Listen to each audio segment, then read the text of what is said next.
बेहतर से बेहतर की तलाश करो, मिल जाए नदी तो समंदर की तलाश करो। टूट जाते हैं अक्सर शीशा, पत्थर की चोट से टूट जाए पत्थर, ऐसा शीशा तलाश करो। तो जय हिंद, वंदे मातरम। मैं स्वागत करता हूं आपके अपने परिवार राय ऑनलाइन अकेडमी पर।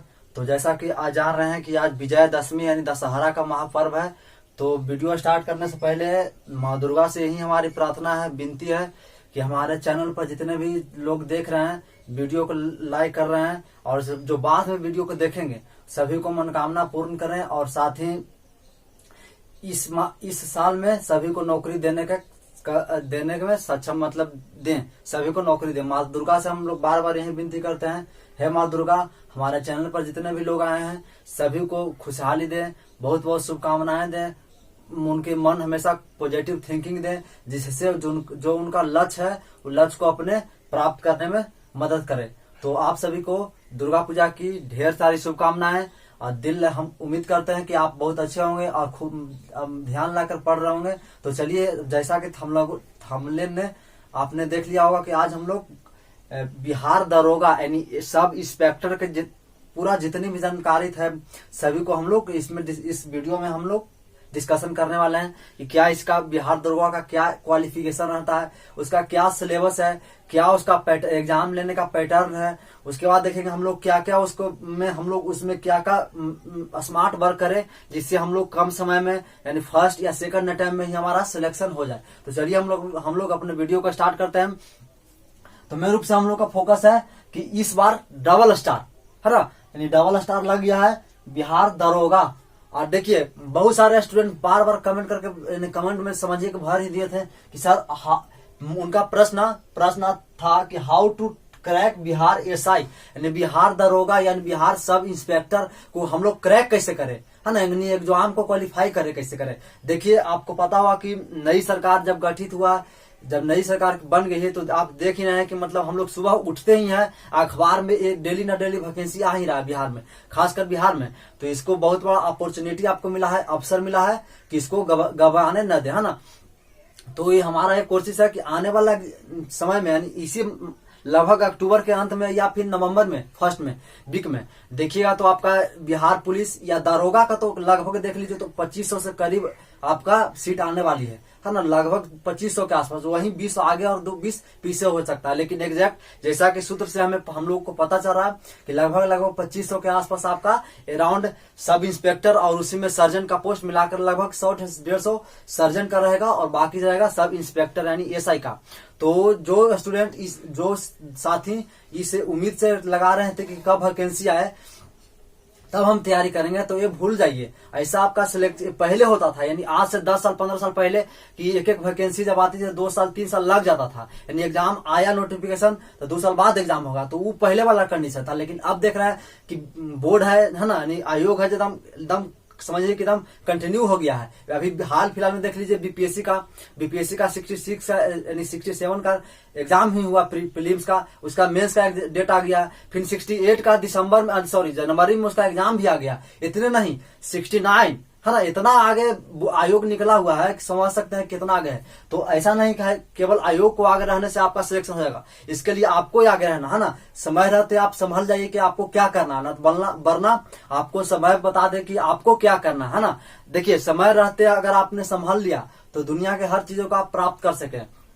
समय के पास उतना समय नहीं है कि आपको दोबारा समय दे, है ना, लेकिन हाँ ये समय है कि हम जो हमारे पास अभी भी समय है उसको हम लोग जितना यूटिलाइज कर सकें वो हमारे लिए बेहतर होगा और हमारे भविष्य के लिए बेहतर होगा, हमारे गोल के लिए, हमारे फ्यूचर के लिए ये बेहतर रहेगा। तो चलिए हम लोग अपने जो मेन हमारा सेशन है वो सेशन में सबसे पहले शुरुआत हम लोग करेंगे। देखिए कि how to crack Bihar SI यानी बिहार एसआई को हम लोग क्रैक कैसे करें, है ना, चीर फाड़ कुछ दें हम लोग, कैसे कुछ दें। तो इसके लिए देखिए, हर एक एग्जाम को चाहे आप बीपीएससी ले लीजिए, यूपीएससी ले लीजिए, किसी भी छोटे एग्जाम ग्रुप डी का ही ले लीजिए ना, तो सबसे बड़ा किसी भी एग्जाम को क्वालिफाई करने के लिए 3 मूल मंत्र है। अगर 3 मूल मंत्र को आप पालन कर लिए तो यकीन मानिए दुनिया का कोई ताकत आपको रोक नहीं सकता, है ना। यानी 3 क्या की पॉइंट है जो आपको हमेशा ध्यान रखना। और की पॉइंट को जब आप आप पढ़ रहे हैं तो स्टडी टेबल के पास सामने रखिएगा, तो आपको दिमाग में रहेगा क्या क्या की पॉइंट है। तो पहला है सिलेबस, यानी किसी भी चीज को आपको एग्जाम देना है, चाहे वो ग्रुप डी का एग्जाम क्यों नहीं देना, तो सबसे पहले आपको दिमाग में सिलेबस का एकदम घूमना चाहिए कि हमको क्या पढ़ना है और क्या छोड़ना है। बहुत से लोग कहते हैं कि हमको नहीं निकल रहा है, यानी कि 2-4 साल 5 साल लगा दे रहे हैं, हमको नहीं निकल रहा। उसका मेन कारण क्या है, उनका एग्जैक्ट सिलेबस नहीं पता है। सिलेबस में बहुत सारा है, समुद्र है, लेकिन क्या आपको पढ़ना है और क्या छोड़ना है ये आपको पता होना चाहिए। यही नहीं क्या हम लोग को छोड़ें और क्या पढ़ें, यही स्मार्ट वर्क है। यानी आज के दौर में हार्ड वर्क तो करना ही है, लेकिन साथ में अगर स्मार्ट वर्क आप कर दिए तो आपका रिजल्ट आपके हाथ में है। तो क्या क्या की पॉइंट है तीसरा, तो पहला आपका सिलेबस हो गया, यानी किसी भी एग्जाम को क्वालिफाई करना है तो सबसे पहले आपको सिलेबस आपको ध्यान में रहना चाहिए। एक सिलेबस क्या होगा, दूसरा क्या है तो नेचर ऑफ क्वेश्चन, मतलब आप किस तरह से क्वेश्चन, जो आयोग है जैसे दरोगा का जो आयोग है जो किस तरह से क्वेश्चन को मतलब लाता है, जैसे मॉडरेट ला रहा या इजी ला रहा या डिफिकल्ट ला रहा है ना, इस तरह से आपको एनालाइज करना। और साथ ही कि कहां से ला रहा है क्वेश्चन को, हमारे सिलेबस से तो बाहर से नहीं ला रहा है। एक आध दो प्रश्न अगर ला रहा है तो उसको हम लोग देख लेंगे, मतलब नेचर ऑफ क्वेश्चन देख लेंगे कि क्वेश्चन का जो प्राकृतिक है वो कैसा है। तीसरा हम लोग का जो की पॉइंट हुआ ट्रेंड एनालिसिस, आपको एनालिसिस करना, लगभग 10 साल 15 साल 5 साल के आपका ले लीजिए क्वेश्चन और उस क्वेश्चन को खुद एनालाइज कीजिए, है ना, कि क्या इसका ट्रेंड रहा है, मतलब कैसे इस पूरा प्रश्न को पूछता है, कितना तो इसका कटअप जाता है ना। ये आपको ट्रेंड एनालिसिस मत करना, मतलब किसी भी एग्जाम को अगर आपको क्वालिफाई करना है तो 3 पॉइंट आपको ध्यान में रखना है, सिलेबस, नेचर ऑफ क्वेश्चन और ट्रेंड एनालिसिस, है ना। तो चलिए हम लोग अपने देखेंगे आज के सेशन में हम लोग डिस्कशन करने वाला दरोगा से संबंधित जितने भी आपका प्रश्न है, अगर इस वीडियो के समझने के बाद भी अगर कोई प्रश्न रहा होगा तो कमेंट में जरूर बताइएगा, है ना। और चैनल पर नया है तो चैनल को सब्सक्राइब कर दीजिएगा, वीडियो को लाइक कर दीजिएगा और अधिक से अधिक शेयर कर दीजिएगा। चलिए अपने हम लोग चलते हैं। तो देखिए हमारा जो दरोगा है, दरोगा का हम लोग सिलेक्शन जो प्रोसीजर है, सिलेक्शन लेने का जो प्रक्रिया है, 3 रास्ता से होकर गुजरना पड़ता है ना। कौन कौन सा रास्ता है, पहला रास्ता है भीड़ को छांटने के लिए, पहला रास्ता है क्या, उसको आपको भीड़ को छांटने के लिए। दूसरा रास्ता क्या है, आपको मेरिट लगाएगा, यानी दूसरा जो रास्ता है आपको मेरिट लगाएगा। और जो तीसरा रास्ता है, यानी तीसरा पाथ है, वो आपको है, मतलब कह लीजिए कि आपको अगर आपका मेरिट आ गया तो आपको क्या हो गया कि अब उसमें आपको क्वालिफाई करना, मतलब आप दरोगा बन रहे हैं तो दरोगा के लिए आपको दौड़ होना ही चाहिए, है ना, दौड़ होना चाहिए, गोला फेंकना, हाई जंप, लॉन्ग जंप, सब होता ही है। तो मतलब जो मेन हम लोग का फोकस रहेगा वो फोकस किस पर रहेगा, यानी कि इनका 3 यानी एग्जाम पैटर्न कितना है, 3 स्टेज है, पहला प्रीलिम्स, दूसरा मेंस और तीसरा पीईटी, फिजिकल इफिशियंसी टेस्ट, है ना। यानी फिजिकल मतलब है ना क्या हो गया हम लोग को कि शारीरिक दक्षता परीक्षा, है ना, टेस्ट हो गया। प्रीलिम्स की बात करें हम लोग, यानी प्रीलिम्स में क्या क्या प्रश्न पूछी जाती है। देखिए कई बार ये हो जाती है कि प्रीलिम्स के बारे में हम लोग सबसे पहले डिस्कशन कर लेते हैं। प्रीलिम्स को डिस्कशन करने से पहले आपको जो थोड़ा बहुत जो दरोगा का जो पैटर्न है उसको हम लोग समझ लेते हैं। तो देखिए इसका, अगर आप दरोगा का सपना देख रहे हैं कि हम बिहार में सब इंस्पेक्टर बनकर किसी थाना को हम लोग संभालेंगे, तो ऐसा आपका उम्मीद है, तो सबसे पहले आपको ग्रेजुएशन यानी ग्रेजुएशन स्नातक की डिग्री आपके पास होना अनिवार्य है। ये आपके चाहे वो किसी से हो, चाहे आप बीए किए हैं, बीएससी किए हैं या बीकॉम किए हैं या आप ग्रेजुएशन बीटेक किए हैं, यानी आपका ग्रेजुएशन डिग्री किसी भी यूनिवर्सिटी से आपका रहना चाहिए, ध्यान में रखिएगा। यानी बिहार दरोगा के लिए आपको ग्रेजुएशन रहना चाहिए। उसके बाद एज लिमिट की हम लोग बात करें कि एज कितने से हम लोग भर सकते हैं, तो अगर आप 18 साल आपके पास हो गया तो मिनिमम 18 साल आपको चाहिए। हाँ, लेकिन अगर आप एज एक्सपायर हो गया है तो यानी कि जनरल के लिए, जनरल का 18 से लेकर अगर 37 के बीच अगर आप हैं तो जनरल वाले की बात कर रहा हूं, अगर जनरल वाले 18 से लेकर 37 के बीच है तो इसमें आप फॉर्म को अप्लाई कर सकते हैं। यही ओबीसी या ईबीसी यानी पिछड़ा वर्ग या अत्यंत पिछड़ा वर्ग बिहार में चलता है, तो इसके लिए आपको 3 साल की छूट दी जाती है, मतलब 40 साल, यानी 18 से लेकर 40 साल। और वहीं SC ST के लिए 5 साल, मतलब 18 से लेकर 42 साल, यानी ये आपका एज लिमिट हो गया, कब से कब आप भर सकते हैं। लेकिन जो मिनिमम क्वालिफिकेशन यानी मिनिमम जो एज क्राइटेरिया है वो आपको 18 साल है। अब बात करें हम लोग कि कितने प्रीलिम्स में, है ना, यानी प्रीलिम्स हो गया, प्रीलिम्स में कितने प्रश्न पूछे जाते हैं, तो देख लीजिए, ये आप दिमाग में बैठा लीजिए, चाहे आप प्रीलिम्स दीजिए या फिर आप मेंस दीजिए,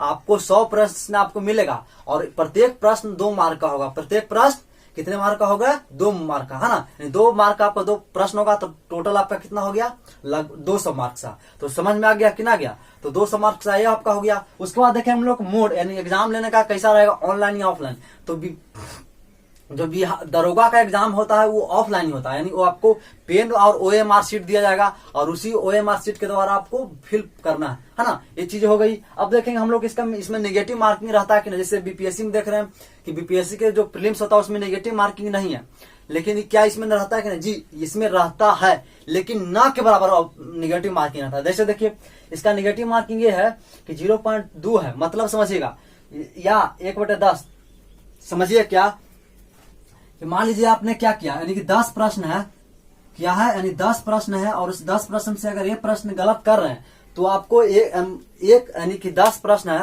यानी 10 गो क्वेश्चन है और उसमें से अगर एक गलत कर रहे हैं तो आपको एक ही कटेगा, मतलब 0.2 नंबर कटेगा। तो लगभग अगर मान लीजिए के पास आपके 10 प्रश्न है और 10 प्रश्न में से आप 10 क्वेश्चन गलत ही कर रहे हैं तो आपको समझ लीजिए कि 8 क्वेश्चन, मतलब 8 यानी कि 10 दूनी 20, 18 और 16 नंबर का आप सही कर रहे हैं, है ना, यानी सॉरी 18 नंबर का आप सही कर रहे हैं। ये चीजें ध्यान रखिए। जैसे देख लीजिए आपका 10 प्रश्न है और 10 में से यानी एक गलत करने के लिए, है ना, कुछ लोग 1/5 लिखते हैं, लेकिन ऐसा नहीं है।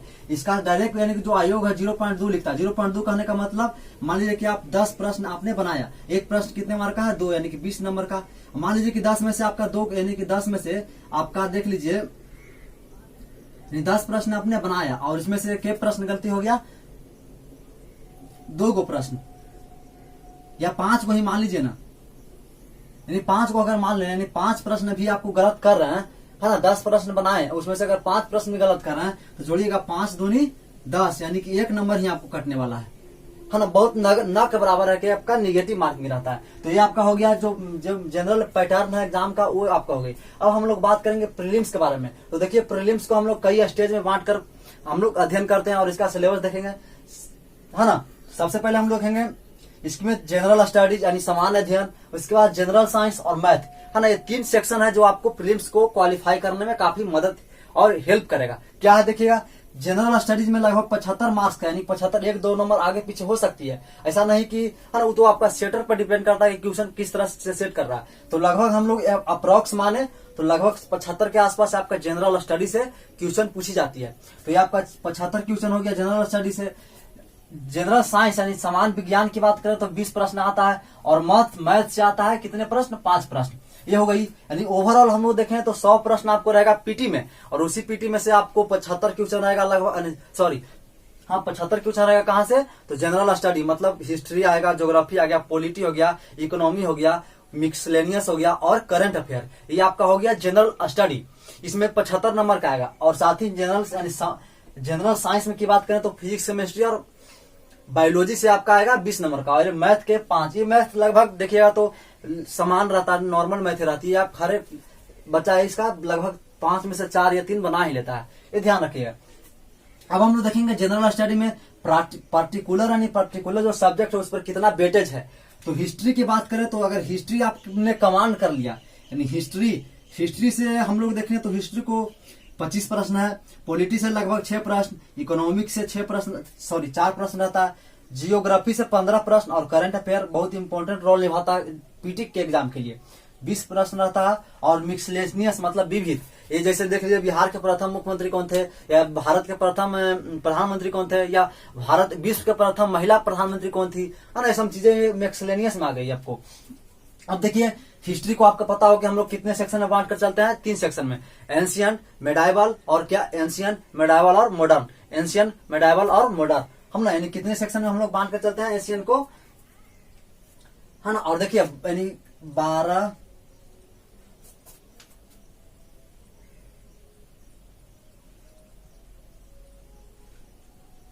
यहाँ लगभग 14 देख लीजिए, यहाँ से 14 रहता है, 14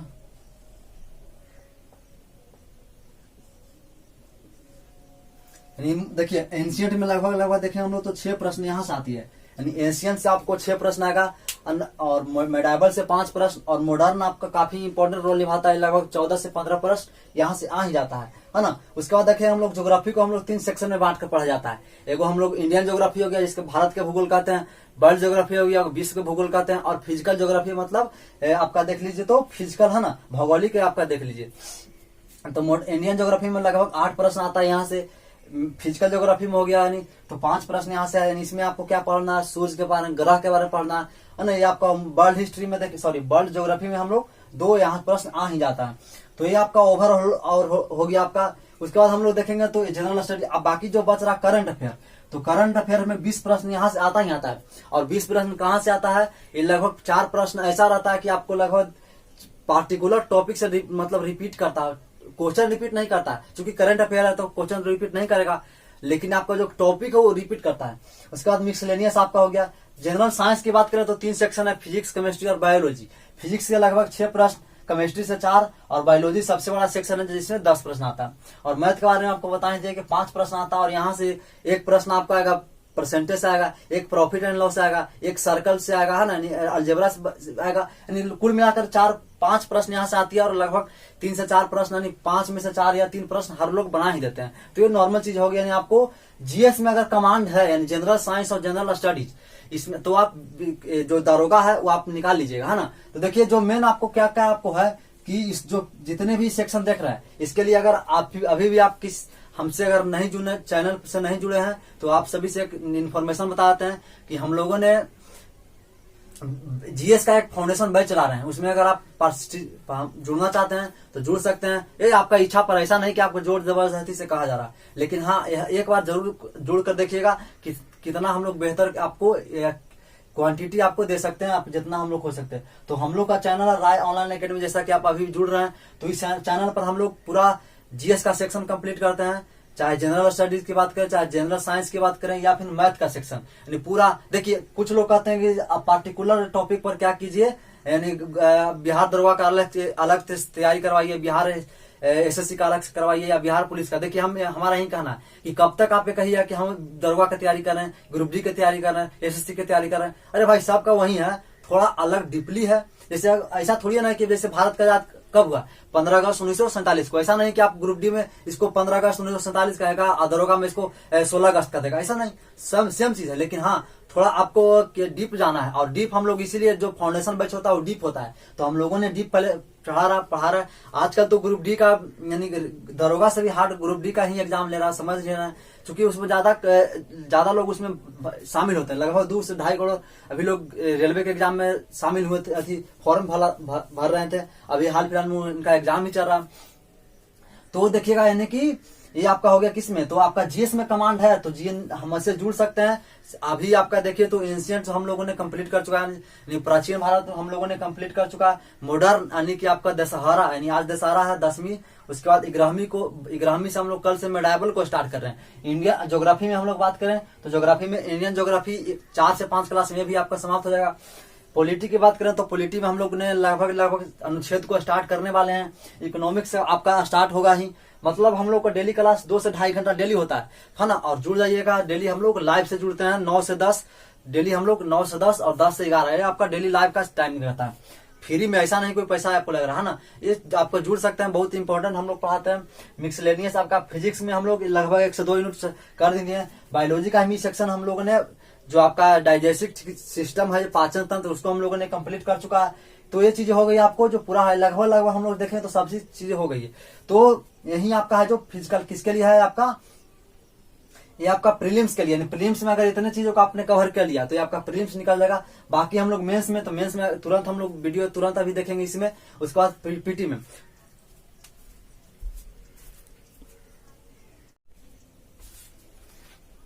प्रीलिम्स के जैसा ही आपको मेंस की एग्जाम भी होगा। जैसे मेंस में, प्रीलिम्स में आपका करंट अफेयर का सेक्शन लगभग 20 से 22 प्रश्न पूछी जाता था। मेंस के में वही करंट अफेयर का जगह ले लेगा कौन, मैथ एंड रीजनिंग। और मैथ एंड रीजनिंग में आपको जितना करंट अफेयर का वेटेज था उतना ही आपका मेंस में हो जाएगा, यानी मैथ और रीजनिंग का। तो चलिए हम लोग मेंस का सिलेबस देख लेते हैं। तो प्रीलिम्स हम लोगों ने अभी देखा। मेंस में देखें तो मेंस में हम लोग देखें तो मेंस में भी हम लोग 2 पेपर होता है। मेंस में 2, अब कितने पेपर होगा, 2 पेपर। एक पेपर होगा क्या, पेपर 1 जो हिंदी होगा, यानी पेपर 1 में हिंदी होगा, उसमें भी आपको 100 प्रश्न रहेगा। और प्रत्येक प्रश्न 200 मार्कर है, यानी 2 मार्कर है, यानी 200 मार्क आपका हिंदी का एग्जाम होगा। लेकिन इसमें एक आपका एक ये आपका खुशी की बात यह है कि इसमें जो आप देख रहे हैं इसमें आपका क्वालिफाइंग नेचर का है। इसमें आपको केवल 30% ही लाना है। मतलब हिंदी इसलिए आपको इसमें जोड़ा गया फर्स्ट पेपर में कि आप चूंकि अब दरोगा बनिएगा तो आपको FIR वगैरह लिखना होता है, तो आप हिंदी जानवे नहीं करिएगा तो FIR कैसे लिख सकते हैं। जनरली जो थाना में FIR लिखा जाता है वो हिंदी में ही लिखा जाता है, इसलिए हिंदी का एक सेक्शन पेपर 1 में इंक्लूड किया गया है। ये आपका क्वालिफाइंग नेचर है। आपका जो ग्रामर वगैरह इसमें आप पढ़ लीजिएगा तो ये आपका हो जाएगा। तो ये ग्रामर वो किताब भी आपको बता देंगे, ये आपका हो जाएगा। उसके बाद पेपर 2 में जो है पेपर 2 है जो आपको मेरिट लगाता है। मेरिट में अगर आपको दरोगा में सही रूप से सिलेक्शन लेना है तो पेपर 2 को आपको मजबूत करना है। और पेपर 1 और पेपर 2 लगभग सेम है, ऐसा नहीं कि दूसरा चीज है। अगर आपने डीपली अगर पेपर 1 यानी प्रीलिम्स का तैयारी कर लिया है तो लगभग आपका मेंस भी तैयारी हो रहा है। ऐसा नहीं कि प्रीलिम्स का अलग और मेंस का अलग है ना, प्रीलिम्स के साथ ही आपका मेंस का तैयारी हो। लगभग देखिएगा तो प्रश्न वैसा ही रहता है। तो पेपर 2 में आपका 100 प्रश्न इसमें भी रहेगा और 2 मार्क का रहेगा, यानी 200 मार्क का ये भी रहेगा। इसमें आपका निगेटिव रहेगा यानी 0.2, ये अभी आप लोगों ने हम लोगों ने समझा ही। इसमें देखेंगे तो अलग अलग सेक्शन में बांट दिया गया। जनरल स्टडी में देखें हम लोग तो हिस्ट्री से लगभग 21 प्रश्न पूछे जाएगी, पॉलिटी से लगभग 6, इकोनॉमिक्स से 2, ज्योग्राफी में लगभग ये आपका 20 हो जाएगा यानी बढ़ जाएगा। और मिसलेनियस में 3 प्रश्न। आपका जनरल साइंस की बात करें तो जनरल साइंस से 25 और जो करंट अफेयर देख रहे हैं 20 प्रश्न। इसी 20 प्रश्न का जगह कौन ले लेगा? Math and reasoning. कई बार एक आध 2 प्रश्न इसमें मेंस में भी करंट अफेयर का बिहार से जोड़ कर दे देता है। तो खैर आप जब पीटी का तैयारी करंट अफेयर का कर रहे हैं तो आपको हो गया। यानी हिस्ट्री में आपका 21 प्रश्न आएगा, वो कहाँ से एंशिएंट से लगभग हम लोग देखें तो 6 प्रश्न आएगा, मेडावल से लगभग 5 प्रश्न आएगा और मॉडर्न से लगभग 10 प्रश्न। यानी मोटे तौर पर हम लोगों ने देखा कि मॉडर्न जैसे प्रीलिम्स में हम लोग का इंपॉर्टेंट रोल निभा रहा था वैसा ही मेंस में निभा रहा। उसके बाद देखें ज्योग्राफी में, तो ज्योग्राफी में 5 या 6 प्रश्न इसमें बढ़ जाएगा। आपका इंडियन हिस्ट्री से लगभग इंडियन ज्योग्राफी से 10 आएगा, फिजिकल से 6 और वर्ल्ड हिस्ट्री से ज्योग्राफी से 4। जनरल साइंस यानी समान विज्ञान की हम लोग बात करें तो समान विज्ञान में 7 प्रश्न फिजिक्स से रहेगा, 6 केमिस्ट्री और सबसे ज्यादा रहेगा बायोलॉजी से। मैथ रीजनिंग में देखें तो लगभग 11 से 12 प्रश्न आएगा मैथ से रहेगा और 7 से 8 प्रश्न रहेगा कहां से? तो रीजनिंग से रहेगा। तो ये आपका हो गया पूरा GS 1 और GS 2 का पेपर जिसको हम लोगों ने कंप्लीट कर चुका। अब देखिए कई लोग कह रहे हैं कि सर इसमें बुक क्या क्या हम लोग लेंगे जिससे हम लोग को जो GS 1 और GS 2 में हम लोग क्वालिफाई कर सके। तो देखिए हम आपको ज्यादा पैसा खर्च करने के लिए नहीं कहेंगे और करेंगे तो आपको कोई फायदा भी नहीं होगा। जो इंपॉर्टेंट बुक है वो आपका कर लीजिएगा तो हो जाएगा। सबसे पहला ये कि हमारा जो क्लास है लाइव क्लास वो जुड़ जाइए, है ना। लाइव क्लास पहला पॉइंट देख लीजिए।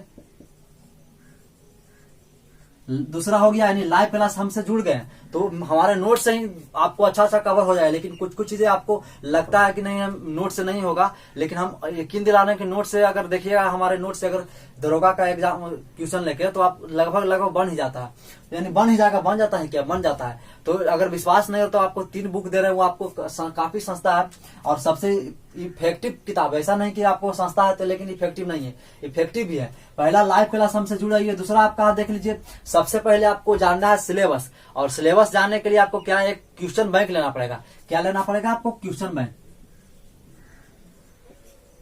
यानी दरोगा का एक क्वेश्चन बैंक लीजिए। इस पब्लिकेशन यानी घटना चक्र ले लीजिए।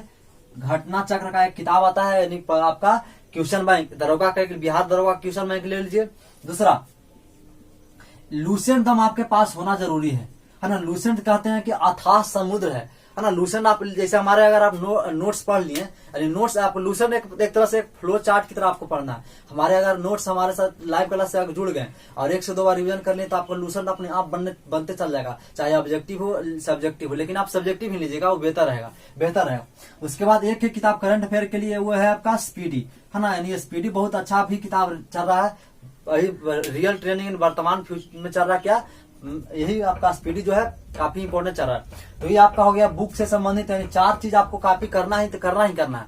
ये आपको रूटीन बना लीजिए लगभग कि हम लोग लाइव क्लास हमारा 1 से 2 घंटा प्रत्येक 2 से 2.5 घंटा होगा, ये हो गई। बाकी आप हम जो बढ़ाया गया वो आपको रिवीजन कीजिए। देखिए हर एग्जाम को अगर निकालना है तो रिवीजन तो आपको करना ही पड़ेगा। कोई ऐसा मूल मंत्र नहीं है कि आपको 1 से भी पढ़ सकता है। जैसे हम लोग अगर फिल्म को देखते हैं तो फिल्म को क्या होता है कि एक ही बार में उस फिल्म को जो मेन टॉपिक होता है हम लोग याद हो जाता है। तो हमारा भी कोशिश है कि आप फिल्म की तरह हमसे पढ़िए, है ना। यानी हम फिल्म हमारे मोबाइल से, यानी आप जब जुड़ी हमसे तो फिल्म की तरह पढ़िए, इंजॉय लेकर पढ़िए, है ना। हम आपके पढ़ाई के साथ इंजॉय नहीं, इंजॉय में ही आपको पढ़ाई हम डाल देते हैं। मतलब हम लोग फिल्म में क्या इंजॉय के लिए फिल्म हम लोग देखते हैं, तो पढ़ाई भी इंजॉय के लिए कीजिए, है ना। इंजॉय में आपको लगवे नहीं करेगा कि 2 घंटा या 4 घंटा बैठ गए, है ना। इस तरह से आपको चीज होगी, यानी कि हम जो जितना अब आपको जो 1 घंटा या 2 घंटा लेक्चर दे रहे हैं, उससे पहले हमको 1-2 घंटा हम लोग यानी बनाना पड़ता है। यानी जिस तरह से फिल्म को cut down, shut down, on go करना पड़ता है, लगभग 1 साल को हम लोग 3 घंटा 2 घंटा में देख लेते हैं।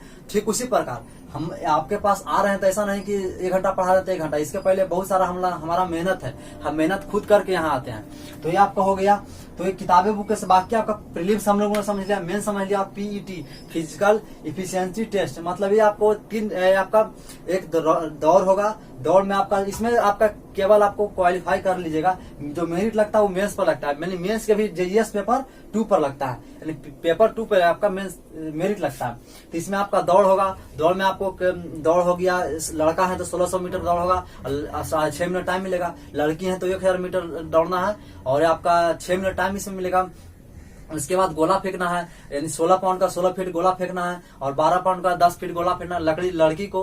उसके बाद देखें हम लोग लॉन्ग जंप है तो 12 हो गया। उसके बाद हाई जंप देखें तो 4 फीट और लड़का का 3 फीट लड़की का है। जो मेन होता है, जो लेकिन जो बच्चा लोग फंसता है वो हाई जंप में ही फंसता है। देखिए कुछ लोग अभी से ही तैयारी कर रहे हैं दरोगा के, और दौड़ फिजिकल की तैयारी अभी से नहीं कीजिएगा, है ना। ये आपको यकीन दिलाते हैं, हम लोगों ने कई बार देखा है कि जो लगभग 6 से 7 महीना से तैयारी कर रहे हैं उनका फिजिकल नहीं होता, लेकिन जो लोग 2 से 3 महीना में करते हैं उनका हो जाता है। जब आपको मेंस में रिजल्ट आ जाए तो आप तैयारी, मेंस में लगभग सफिशिएंट 2 से 2.5 महीने आपको समय मिलता है। दूसरी चीज है कि लगभग प्रीलिम्स और मेंस का लगभग सिलेबस सेम है, तो आपको मेंस में आपको उतना तैयारी करने की जरूरत नहीं है। लेकिन हाँ, तैयारी करना ऐसा नहीं कि नहीं करना, वही हो गई। उसके बाद जैसे ही आपको माने कि प्रीलिम्स क्वालिफाई कर लीजिएगा तो मेंस की जब तैयारी करिएगा तो मेंस के होने के बाद आप कर सकते हैं 2 से 2.5 महीना। जब सबसे ज्यादा प्रॉब्लम आता है हाई जंप में, हाई जंप में आपका जो है ना पैर यूं नहीं उठना पड़ता है, एक साथ यानी एक पहला से दूसरा दिन कीजिएगा तो लगभग 15 से 20 दिन आपको पैर तो उठना ही दूर, आप पढ़ना भी पढ़ाई छोड़ दीजिएगा। इस तरह से देखने को मिलता है। तो फिजिकल भी आपको लगभग आप देख लीजिएगा, मेंस जब आपको हो जाएगा तब इसका तैयारी कीजिए। मेंस के बाद 1 से 2 महीना 2.5 महीना समय मिलता है ना। किसी आपका पार्टिकुलर कोई संस्था से ज्वाइन कर लीजिएगा जो आपको कम समय में आपको बता सकता है, लेकिन आप खुद से भी कर सकते हैं, ऐसा नहीं कि नहीं खुद से कर सकते, फ्री में भी आप कर सकते हैं। तो ये आपकी हो गई हमारा दरोगा से संबंधित वीडियो, जो इससे हम लोगों ने पूरा डीपली रूप से समझ लिया। इससे संबंधित अगर कोई भी प्रश्न आ रहा होगा कि कैसा ना, तो कमेंट में जरूर बताइएगा और कमेंट जरूर कीजिएगा भाई। आप कमेंट कीजिएगा ना तो आपके लिए बेहतर है। हम प्रत्येक कमेंट का हम लोग कोशिश करते हैं कि जवाब दे पाए। तो वीडियो कैसा लगा कमेंट में जरूर बताइएगा। हम लोग अंतिम में फिर से माँ दुर्गा से प्रणाम और इस कृपा करते हैं, अनुरोध करते हैं, सॉरी आपका क्या अनुरोध करते हैं कि हमारे जितने वीडियो देख रहे हैं अंत तक जिन्होंने वीडियो देखा है और वीडियो को जो जिन्होंने लाइक किया या बाद में देखेंगे उनका सभी को मनोकामना पूर्ण करेंगे और सभी को मनोकामना पूर्ण करेंगे। जय माँ दुर्गे, जय हिंद। फिर मिलेंगे अगले और नेक्स्ट वीडियो के साथ, तब तक के लिए जय हिंद।